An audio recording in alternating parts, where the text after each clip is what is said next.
یہ اس بار تو جو فورسز تھیں وہ بھی پولنگ ایجنٹس کے اندر باہر موجود نہیں تھی. سیاسی جماعتیں جو الیکشن میں حصہ لے رہی تھیں اسپیشلی کراچی میں وہ بہت خوفزدہ تھیں. وہ پی ٹی آئی والے یہ چاہتے تھے کہ کسی طرح اس طرح ڈس آرڈر ہو جائے, اس میں بھی ان کی سیٹیں نکل آئیں تو وہ یہ بتا سکیں کہ آپ کی اتنی تحریکیں کی, آپ نے اتنی کوششیں کی, ہم تو وہیں کے وہیں کھڑے ہیں. اس لیے ان کے لیے بھی پی پی پی کے لیے مسئلہ تھا کہ ان کی ہوم سیٹ جو ٹھیک تھی ہمیشہ سے جو ان کے پاس رہتی تھی وہ لوز نہ کر جائے. اس لیے یہ لوگ بہت حساس تھے اس موضوع پہ, ان کو ہر ہتھ کنڈا کرنا تھا, اس کے امکانات پورے تھے. شکایتیں بھی ایسی آ رہی ہیں. اب حقائق تو الیکشن کمیشن کا کام ہے کہ وہ جائزہ لے کیا ہوا کیا نہیں ہوا, لیکن آج کی زمینی حقیقت یہ ہے کہ 2 سیٹیں پیپلز پارٹی جیت چکی ہے اور اس کا غیر سرکاری اعلان بھی ہو چکا ہے. ایک پشین کی سیٹ ہے, جے یو آئی نے جیت لی. ظاہر ہے کہ وہاں جو ہے وہ جے یو آئی کے لوگ ہیں, لیکن سب سے ایک نئی چیز آئی ہے, تحریک لبیک جو ہے سیکنڈ نمبر پہ جی ایوالو ہوتی نظر آ رہی ہے. ہاں, لیکن اس میں یہ ہے کہ اب وہ آئی ہے. اب یہ جو منصوبہ ساز ہوتے ہیں, جو پیچھے بیٹھ کے جو ہے وہ بتاتے ہوتے ہیں کون سی آگے کیا پڑے, اب یہ جے یو آئی کے مقابلے میں یہ بہت مضبوط ہوگی تو ایک 2 متحارب گروپ پیدا ہو سکتے ہیں. اب ریلیجس سائیڈ کی 2 بڑی جماعتیں ابھرتے نظر آ رہی ہیں آپ کو, جو نا وہ ڈیوائیڈ بڑھتا جا رہا ہے. ہوتا ہے.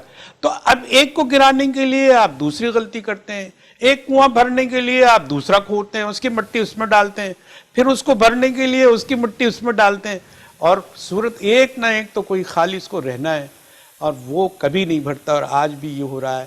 خدا کرے کہ دیکھیں تحریک لبیک بڑی امپورٹنٹ ہے, ریلیجس ہے, اور اس کے جذبات ہیں نبی کریم صلی اللہ علیہ وسلم کی تحریک سے وابستہ ہے, ہم کو اس سے کوئی شکایت نہیں ہے.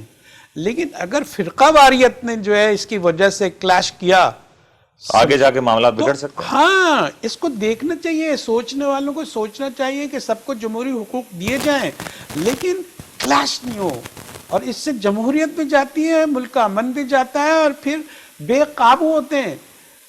سر بے قابو تو سارے نظر آئے, مطلب اگر ہم دیکھیں وہ ماحول اگر یہ سکرینز پہ بھی چل رہا ہے, یہ کہنا کہمی, یہ 80 کی دہائی کی اگر آپ بات کریں وہی والی سیاست ہوتی تھی. تو یہ سیاستدان جو اتنے سالوں سے اس میدان میں سیاسی میدان میں سرگرم ہے, آج تک ان کی سیاست ایوالو نہیں ہو رہی. سر اس میں دیکھیں سب سے پہلے یہ ہے کہ کرپشن بھی بڑی اہم بات ہے. جب آپ یہ دیکھتے ہیں کہ آپ کے پاس ایک اپارچونٹی کے طور پر, بزنس اپارچونٹی کے طور پر لیتے ہیں, یہ جو بھی الیکشن لڑتے ہیں کروڑوں اربوں روپے خرچ کرتے ہیں, کلچر چینج کرنے والے کی ضرورت یہ ہے کہ جو ٹھیک کرنے والے ہیں, جن کی ذمہ داری ہیں, وہ سب سے پہلے وہ تو آنےسٹ ہونا چاہیے.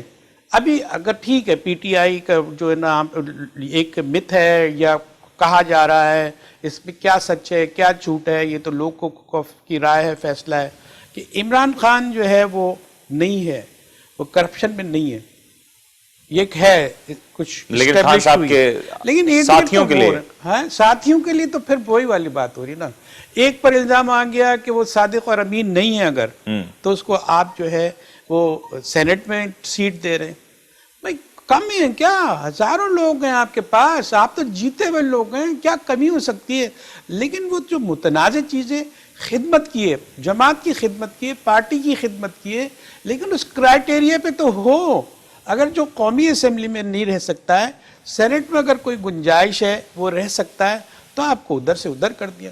تو چیزوں کی موومنٹ سے آپ یوسف رضا گیلانی صاحب کی طرف اشارہ تو نہیں کر رہے؟ نہیں, یوسف رضا گیلانی وردر جو ہیں وہ ہمارے کیا نام ہے ان کا, واردر جو ہیں, فیصل واردر, ان کی طرف یہ کر رہے ہیں کہ وہ جو ہے ان کا ابھی وہ آنا چاہیے, ورڈکٹ آئے گا, کورٹ کا ورڈکٹ آئے گا, یہ بتائے گا کہ وہ جو ہے ان کی سٹیزن شپ جو ہے وہ ٹھیک پاکستانی بھی ہے, لیکن جب انہوں نے ڈکلیئر کیا تو اس میں جو ہے انہوں نے کچھ اور لکھ دیا, امریکن میں چھپایا, تو اس کا فیصلہ ہے لوز کر سکتے ہیں. دراصل آپ یہی کہہ رہے ہیں جو کلچر کا جو چینج ہے وہ شاید وہ یہی ہے کہ 80 کی دہائیوں میں کلچر یہ تھا کہ کرپشن کرنے کے لیے شاید سیاست میں آیا جاتا تھا, اور اب صورتحال یہ ہے کہ کرپشن کی بھی اس کو بچانے کے لیے سیاست میں آ رہے ہیں. ہاں یہ بات بھی ہے, اور یہ مسئلہ یہ آپ تو ڈین بن گئے نا بڑے بڑے, اب تو کرپٹ جو ہے نا مافیا کے ہیڈ جو ہے نا وہ جو اس کو چلاتے ہیں بڑے ماہر انجینئرنگ ہے ان کے پاس.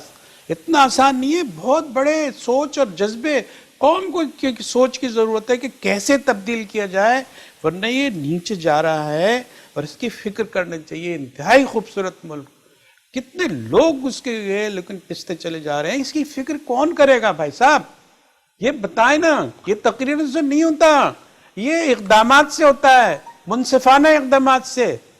سر آپ نے فکر کی بات کی, فکر تو ہے, یقینی طور پہ فکر ہے اس وقت پاکستانیوں کی, فکر ہے اس وقت شاید کہ آنے والے دنوں میں اگر یہ رجحان رہتا ہے تو یہ معاملات مزید خراب ہوں گے, اور آنے والے جو جنرل الیکشنز ہیں یہ دیکھنے کے بعد یہ بات شاید کافی زیادہ یقینی ہوتی جا رہی ہے کہ آنے والے جنرل الیکشنز کافی زیادہ خوفناک اور اس میں بہت کچھ خرابیاں ہو سکتی ہیں. بریک لیتے ہیں, بریک کے بعد واپس آتے ہیں اور اسی پہلو پہ مزید ڈسکس کریں گے.